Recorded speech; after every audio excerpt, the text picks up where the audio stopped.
لو ما جربتيش طريقة الليمون المخلل دي يبقى ما اكلتيش ليمون مخلل صح قبل كده. لا تقولولي ليمون معصفر ولا غيره، جربي طريقة تخليل الليمون دي بدون نقطة مية، فعلا زي ما سمعتوا. امال ايه اللي احنا شايفينه ده؟ اصبروا بس على رزقكم وانتوا هتعرفوا كل حاجة. ده انا كمان هقولك ازاي تخليه ليمون مخلل سريع، يعني يتاكل بعد اسبوع او يفضل عندك فترة طويلة. كل الحاجات دي هنعرفها في فيديو النهاردة. لكن لو اول مرة تشوفوني، انا رنا ودي قناتي من نوعات رنا رضا. ما تنسوش تعملوا لايك وتشتركوا في القناة، ويلا مع بعض نخلل الليمون بدون نقطة مية طبعا. معايا هنا حوالي 6 كيلو من الليمون. هات الكمية اللي تناسبك، لكن انا قررت اعمل كمية كبيرة بحيث ان انا اعملها مرة واحدة وخلاص.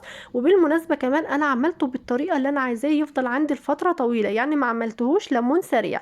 لكن برضه اقولك لو انت عايزة تاكليه بعد اسبوع تعملي ايه.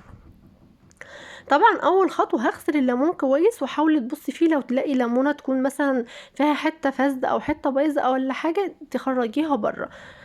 هبدا ان انا اغسله كده تحت ميه جاريه كويس قوي.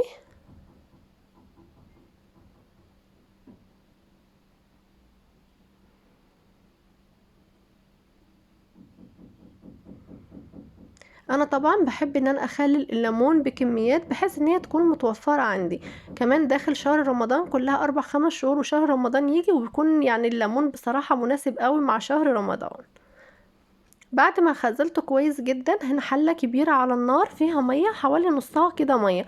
اعملوا حساب ان انتوا لما هتضيفوا الليمون الميه هتزيد، يعني ما تكتروش ميه عشان ما تكبش منكم. الميه خلاص لقيتها داخله على الغليان، هبدا انزل بالليمون بدون ما افتحه وبدون ما اعمل فيه اي حاجه.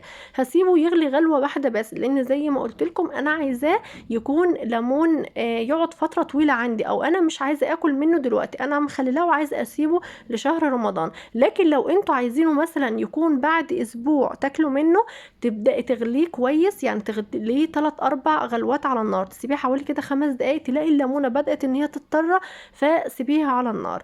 هنا بقى بعد ما يدوب غليته غلوه واحده، نزلته يعني نزلت بيه تاني كده في الحوض وبدات ان انا اغسله.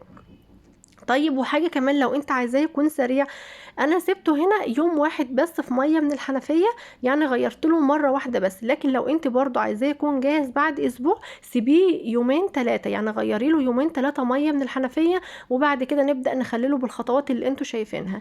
هنا نزلت بكوباية من عصير الليمون صغيرة، كوباية من بتاعة الشاي، نزلت عليها كمان كمية من الشطة الحمراء وملح. الملح اللي انت تضيفيه بحيث ان هو يكون ملوحة الليمون زي مية البحر كده. ودايما بقول في كل الحلقات اللي انا بعملها للمخلل، المية المناسبة للتخليل او المخلل بيكون درجة الملوحة بتاعته زي مية البحر كده. كمان ضفت كوباية من الخل، يبقى الخلطة دي عبارة عن كوباية ليمون، كوباية خل، وكمان شطة حمراء مخروطة او هريسة شطة، وملح. هبدأ بقى انزل بالليمون. طبعا زي ما قلت لكم انا غيرت له يوم واحد بس، يعني بعد ما نزل من على النار والمية كده بردت، غسلته وسبت عليه المية يوم. لكن لو انت عايزه تاكليه بسرعه بعد اسبوع مثلا، سيبيه على النار يغلي 3 4 غلوات كده، مثلا من دقيقتين 3 4 5 دقايق بقى حسب انت عايزاه امتى. المهم تلاقي الليمونه اتطرت، بس بلاش تعمليه طري قوي يبقى ماير منك ويتهري منك، لا، خليه برضو طري بس في نفس الوقت ماسك نفسه. وبعد كده بتبداي ان انت تغيري له يومين 3، يعني كل يوم تفضي الميه اللي عليه وتحط ميه من الحنفيه، ده اللي اسمه غيار لليمون. انا هنا بقى بعد ما سبته يوم واحد وغسلته ولفيته بالخلطه اللي انا عملتها، وهقولك تاني الخلطه هي عباره عن كوبايه خل، كوبايه ليمون، وشطه، وملح. هبدأ بقى ان انا في برطمان يكون نظيف، وهنزل بكمية الليمون بتاعتي.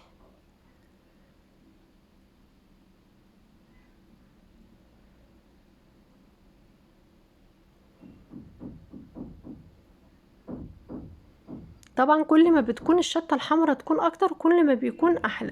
هنا بدأت ان انا اخد شوية كده كمان من الشطة احطها على وش البرطمان.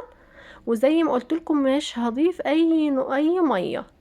حطيت كمان 3 فصوص من الثوم، وكالعادة لو بتتابعوا البرامج تخليل المخلل لازم الكيس ده ممنوع تلاقي ريم او تلاقي عفن على وش البرطمان كأنه لسه مخللاه.